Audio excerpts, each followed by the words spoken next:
Dallas at City Hall, and that's a scuffle on the basement floor. It seems to concern photographers. Jack Ruby's name usually flashes across history for one unforgettable image: a Dallas nightclub owner stepping out of a crowd and shooting Lee Harvey Oswald on live television. It was shocking enough on its own, but the phone records make the story feel even stranger. In the weeks before President Kennedy was killed, Ruby's long-distance calls suddenly increased, and some of those calls brushed against names tied to organized crime, union pressure, and the Teamsters world around Jimmy Hoffa. Was it all just business trouble from a desperate club owner, or was Ruby dialing into something darker than he ever admitted? Before we start, drop us a comment. Tell us whether you think Ruby acted alone or whether those calls suggest someone else may have been pulling strings. Today, we're looking at the suspicious phone calls Jack Ruby made before killing Oswald. The calls before the storm. He was a wonderful man. He was a lot of fun and had a great personality, but he had a violent temper. Jack Ruby was not the kind of man who kept a low profile. He ran Dallas nightclubs, hovered around police officers, chased publicity, and seemed to know just enough shady characters to make investigators nervous later. That doesn't prove he was part of a plot, but it explains why his phone records became such a magnet for suspicion. In 1963, Ruby was fighting with the American Guild of Variety Artists, the union connected to performers in his clubs.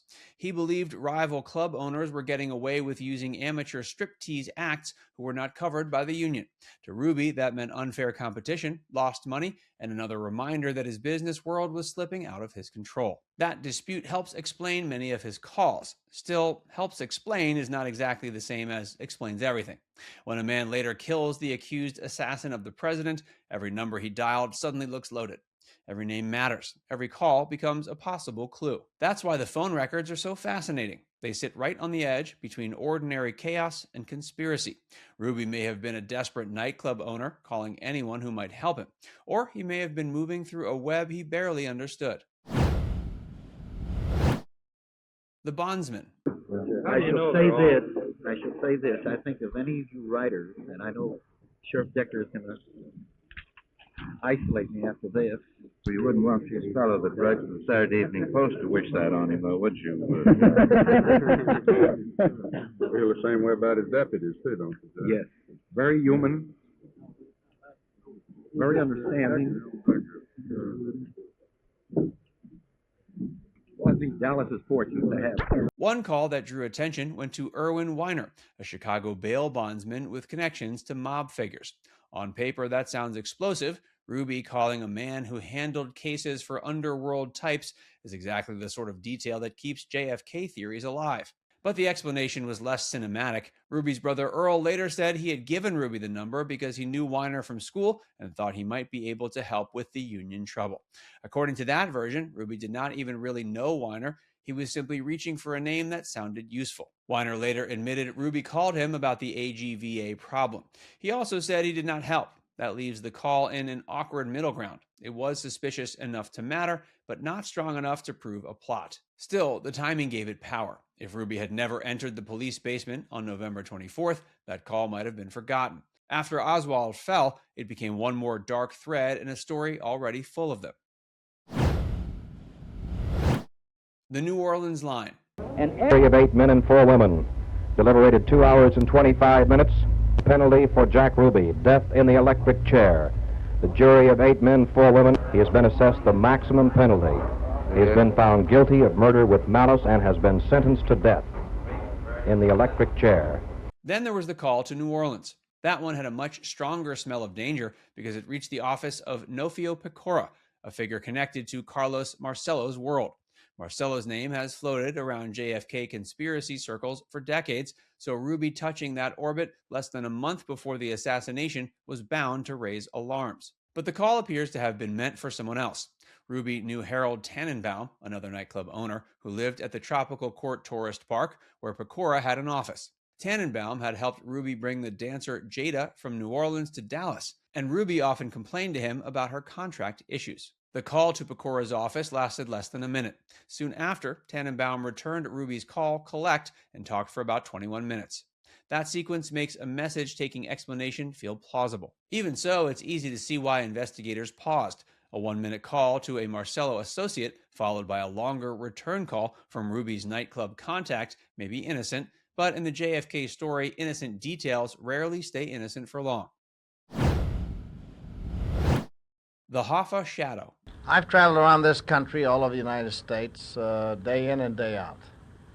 And I know one thing, that everybody knows that this is a fiasco, a circus, and is merely to push through what common sense would not normally have the Congress of the United States pass any wiretapping bill where you can spy on every individual in the United States. Baker said Ruby called about labor problems at the club.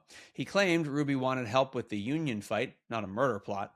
Baker also told investigators he did not know Ruby before the call and offered no help. That detail matters because Baker's explanation matched Ruby's own union story without needing a grand script. Ruby had been calling around, pleading for help, and dragging more powerful names into a petty nightclub dispute. Yet the unease remains. Ruby did not call only harmless friends. He reached men who had contacts, reputations, and access to worlds most nightclub owners would never touch. Whether that makes him a conspirator or just a frantic hustler depends on how darkly you read the record. The Weekend Flurry. Did you kill the president? No, I've not been charged with that. In fact, nobody has said that to me yet. The first thing I heard about it was when the newspaper reporters in the hall asked me that question. You have been. Nobody said what? Sir? You have been. Nobody said what? Okay, we ain't hear you then. Okay. What did you do in Russia? The calls during the assassination weekend tell a different story. Ruby phoned friends, relatives, business partners, performers, and people connected to his clubs. He closed his businesses for 3 days after Kennedy's death, then became angry that rival club owners had not done the same. He also became obsessed with the anti-Kennedy ad placed in the Dallas Morning News and the Impeach Earl Warren billboard. Ruby seemed convinced they were connected to the assassination and that Jewish people might be blamed. He even took a photograph of the billboard and tried to learn who rented the post office box linked to it. That's where Ruby starts to look less like a careful operator and more like a man spiraling. He was grieving, suspicious, sleepless, and hungry for attention. He slipped into police headquarters, chatted with reporters, helped connect people, and acted like he belonged in the middle of the biggest story in America. But there is one problem for the conspiracy theory. If Ruby had been assigned to silence Oswald, the most important calls should have come after Kennedy was shot. Instead, the most suspicious long-distance calls came earlier, when neither the motorcade route nor Oswald's capture could be controlled. The perfect opening. Oswald has been shot. The man who saw the shot fired said it was fired by a man wearing a black hat. On Sunday morning, Ruby received a call from one of his dancers, Little Lynn, who needed money. He drove downtown to send her a Western Union money order. The office was close to the Dallas police station. At 11:17 a.m., he completed the transfer. 4 minutes later, Oswald was shot. That timing is almost impossible to ignore. It feels too neat. Ruby arrived at the exact moment Oswald was being moved, carrying a revolver with police and cameras all around. If he'd planned it, the timing could hardly have been better. But Ruby also brought his dog Sheba and left her in the car. He had cash in the vehicle, cash in his pocket, and the feel of a man doing several things at once. Prosecutors and investigators later argued that this looked less like a mission and more like an impulsive act that suddenly became possible. That may be the strangest part of it all. The phone calls hint at hidden networks, but the shooting itself looks messy, emotional, and reckless. Ruby's story does not close cleanly. It just leaves the viewer staring at the phone records, the mob-adjacent names, the union dispute, and one perfect opening in a police basement. Now it's time to hear from you. Do you think Jack Ruby's phone calls were just desperate moves of a nightclub owner in trouble, or do you think they point to something deeper hiding behind the official story? Let us know in the comments section below.